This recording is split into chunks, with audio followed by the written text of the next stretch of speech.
Salve pessoal, tudo bem? Hoje eu vou falar aqui com vocês desse livro Criatividade, de Domênico de Masi, que é um autor que escreveu outra obra muito famosa, que é O Ócio Criativo. Bom, essa obra, que é até bem grande, né? Até maior que O Ócio Criativo, ela fala sobre como faz uma história da criatividade, como a criatividade transferiu de uma cultura para outra, de uma civilização para outra, de um povo para o outro. E é muito interessante porque ele vai falar desde o Código de Hammurabi, do período neolítico, ele fala sobre história, fala sobre cultura, ele fala sobre códigos que a humanidade utilizou, invenções científicas que a humanidade teve. Então ele fala sobre a história da criatividade. E esse é um livro que eu tenho um carinho muito especial porque ele foi o principal instigador de uma obra que eu escrevi, que é uma obra chamada Jornada do Direito, porque eu me senti numa jornada além desse livro. Eu queria trazer isso para o aspecto do direito como ele faz na sociologia e na criatividade dos grupos sociais. Então eu gosto muito desse livro, depois eu vou até comentar o livro que eu escrevi aí para vocês poderem ter acesso, para quem tiver interesse, mas aqui não é especificamente do direito, é um livro sobre criatividade em sentido amplo. Então ele vai dizer as primeiras invenções da humanidade, como elas foram adaptadas, como elas foram ajustadas, e vai ter, assim, vão ter duas principais conclusões aqui. Primeiro, criatividade só existe se tem ócio. Isso ele já tinha dito no outro livro dele aqui, né? Que é o ócio criativo. Você não vai compor uma música, você não vai ser um Mozart, um Beethoven, compondo uma música numa linha de produção, fabricando um carro Ford ou um carro Renault ou um Citroën. Você não vai conseguir. Você não vai conseguir escrever uma obra fantástica de Machado de Assis, você não vai escrever um Dostoiévski, você não vai escrever um Baudelaire, você não vai escrever um clássico da literatura tentando amarrar fitas dentro de uma fábrica de tecelagem ou passando o tear. Você não vai conseguir. Então a proposta do Domênico de Masi é que a criatividade possibilita a invenção de coisas brilhantes, mas isso só ocorre com o pressuposto do ócio, do tempo que sobra. E aqui eu faço uma reflexão. Quando nós educávamos no passado a aristocracia, era uma educação criativa para a literatura, para a arte, para a pintura, para a escultura, para a apreciação. Só que depois de um tempo, as artes foram se tornando cursos tecnólogos. Então é curso de secretariado, bilíngue e por aí vai. Na Idade Antiga, nós tínhamos a paideia, né, que em grego não é bem paideia, acho que é paidia, e essa cultura era preparar o homem para ser integral, para ser completo nas suas aspirações, no seu autoconhecimento, né, o nostete ipsum, que é o conheça-te, que é fundamental. E conforme for passando a Revolução Industrial, conforme foi chegando a Revolução Tecnológica, as pessoas acabaram se tornando em grande parte reprodutores de trabalhos não criativos. Então o ócio é o que permite a criatividade. O ócio é o que permite que você faça uma música, uma arte, uma escultura, e é fundamental e também desenvolva talvez uma nova tese. Muitos cientistas conseguiram desenvolver as suas teses e o seu conhecimento quando estavam passeando no jardim, não quando estava sentado dentro de um laboratório. O próprio Einstein tinha esse hábito de passear muito pelos jardins da universidade, ele não ficava só trancado em laboratório. E grandes ideias advêm desses passeios, dessa reflexão. Então, o trabalho, como a própria etimologia da palavra propõe, aí você vai assistir o vídeo Etimologia, onde eu falo de dicionário etimológico. Vem de tripalium, que são 3 palitos, 3 paus, né? Que eram um X e um outro no centro, que eram usados para tortura. Então esse é o meu trabalho, esse é o meu tripalium, era como se fosse, essa é a minha cruz, que a gente usa no pós-cristianismo, né? Esse é a minha cruz, né? Esses são os ossos do ofício. Então é a dor do trabalho, é a dor que você tem para poder ganhar o seu dinheiro. Trabalho não é a suprema arte, né? Essa ideia de que o trabalho dignifica o homem é uma ideia muito recente. Porque o grego antigo até tirava o poder de voto de quem não tinha dinheiro, porque dizia que ele teria que trabalhar e não ia conseguir se manter atualizado sobre a política da cidade. Um grego, ele conseguiu filosofar, em parte porque era uma sociedade que o trabalho estava todinho destinado aos estrangeiros capturados como escravos. E isso gera o seguinte problema: como desenvolver uma humanidade onde você trabalhe, mas você também possa se formar como um indivíduo integral, não estando só a serviço do seu trabalho?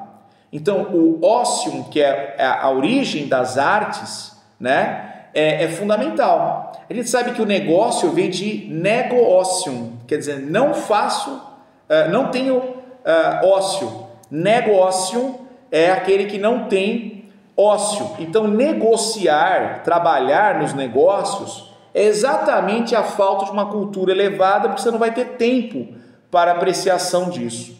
Então, Domênico de Masi trata a criatividade como a base do ócio criativo. Ele mostra como foi necessário o ócio na história humana para desenvolver grandes avanços científicos, inclusive tecnologia, revolução industrial e por aí vai. Só que depois ela marca a humanidade, de modo que nós pegamos sobretudo as pessoas menos abastadas economicamente, a classe trabalhadora é colocada numa situação que não tem ócio, então ela se torna mera reprodutora de atividades repetitivas. Isso aparece muito no filme Tempos Modernos, do Charlie Chaplin, né? Que vai ter aquela coisa da reprodução de uma mesma atividade, tá? Bom, essa é a primeira conclusão dele. Nós temos que ter uma formação como era na Idade Média, do trivium e do quadrivium, a geometria, as artes, a retórica. Não uma formação de uma guilda de ofício, que tinha na Idade Média, a guilda dos padeiros. Então era para o cara aprender a fazer pão, para defender o imposto sobre o pão mais baixo. A proposta é que grandes obras precisam de grandes ócios e não grandes ofícios. Por outro lado, ele também trabalha numa segunda conclusão, que quem é o criador? Né? Quem é o criador de uma coisa? Ele critica um pouco isso, porque ele fala que a criatividade, aqui é o subtítulo, os grupos criativos. Então ele fala que a criatividade não tem um dono, tem muitos. E aí é o problema do Nobel.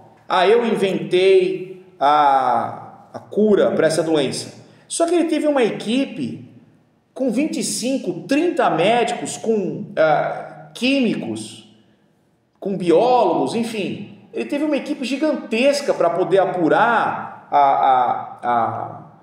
as ervas que foram utilizadas naquele remédio, os extratos, os elementos químicos. E aí esse coordenador da pesquisa leva o mérito e ninguém mais leva. E isso aparece aqui como uma crítica. Na verdade, a criatividade, uma vez que você descobre algo, é lançado na sociedade. E a sociedade, ela abraça essa sua criação e recria em cima disso. E aí vem a grande questão: quem é o dono?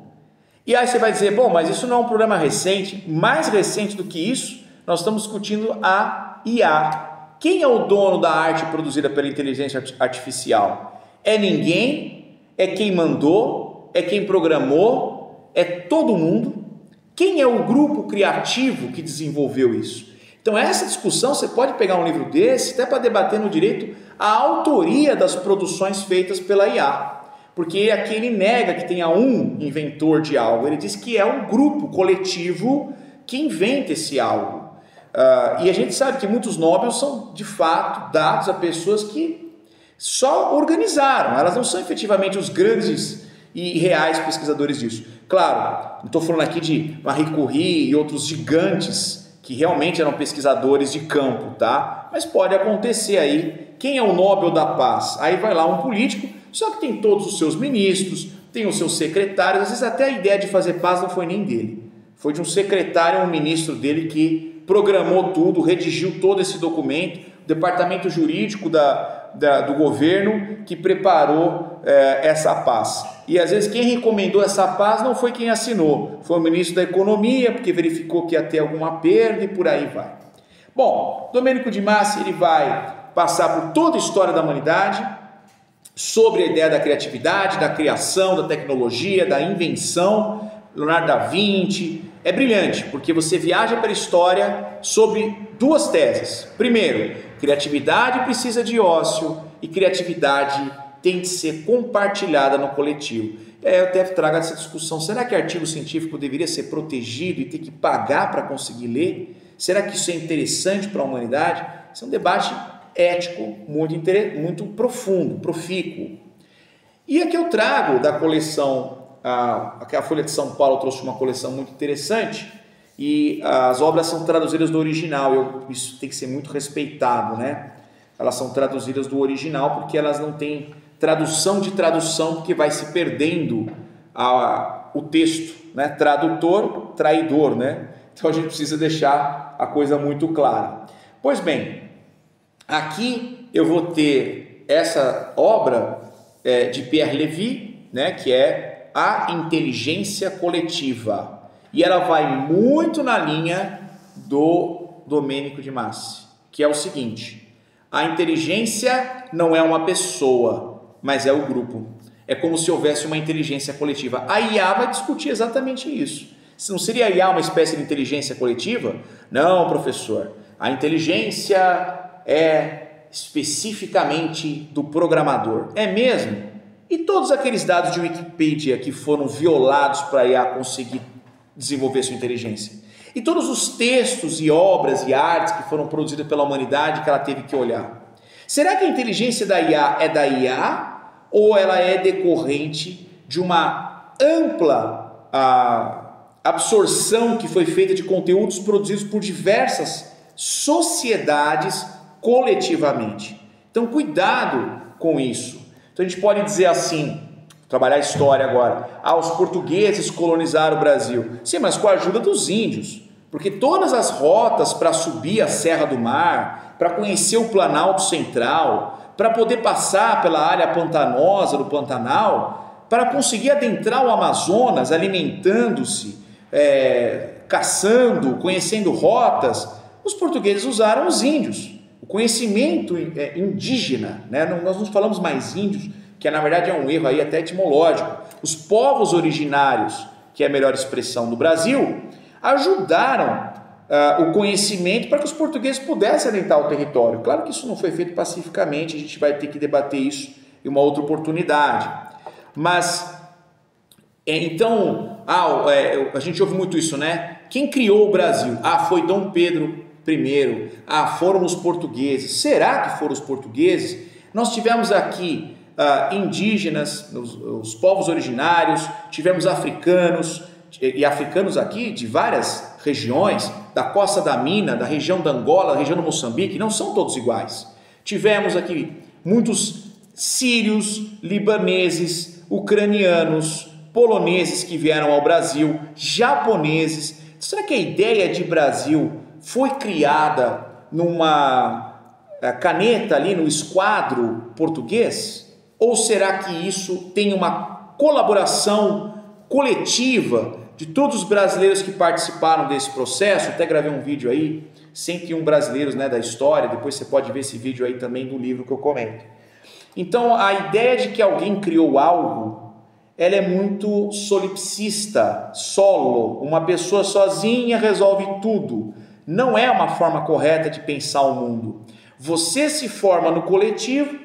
O Aristóteles menciona isso na sua obra Política, Zoon Politikon. O homem é um animal político, Zoopolitikon. Então, assim, não há um Wallace, não há um José, não há uma Fernanda, uma Maria, sem a sua convivência, dos seus familiares, da sua sociedade, que a educou, que a instruiu. Você está falando em português, inclusive, por conta disso. Aliás, leia a nossa trilha de ouça, né, e assista a nossa trilha de sociologia, onde eu vou falar de Emile Durkheim, vou falar de muitos sociólogos, Max Weber, vou falar de Karl Marx, vou falar vários estudantes de sociologia, Augusto Comte, né?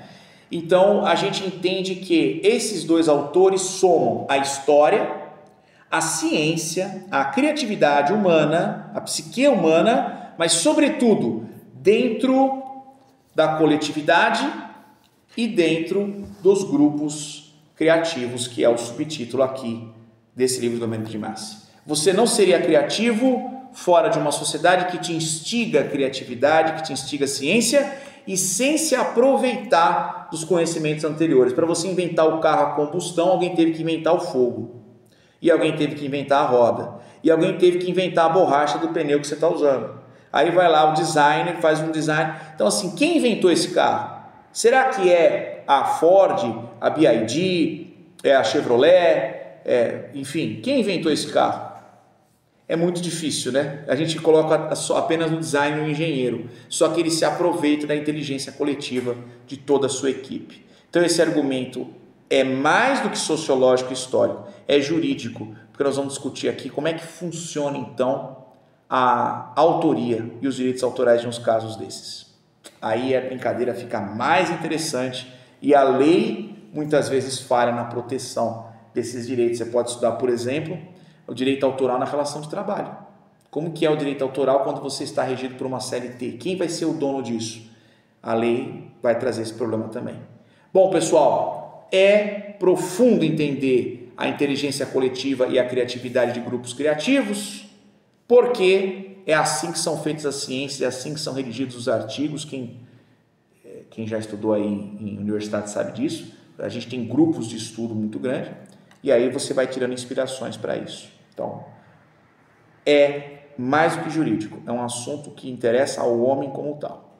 Espero que vocês tenham gostado, deixe seu like, inscreva-se no canal, acompanhe os outros vídeos, a gente vai comentando alguns e vai relacionando aqui, e vocês podem assistir os vídeos. Se tiver interesse em adquirir os livros, eles estão aqui embaixo, tem um link para que você possa adquiri-los colaborando com o canal. Um abraço para vocês, tchau, tchau, até a próxima.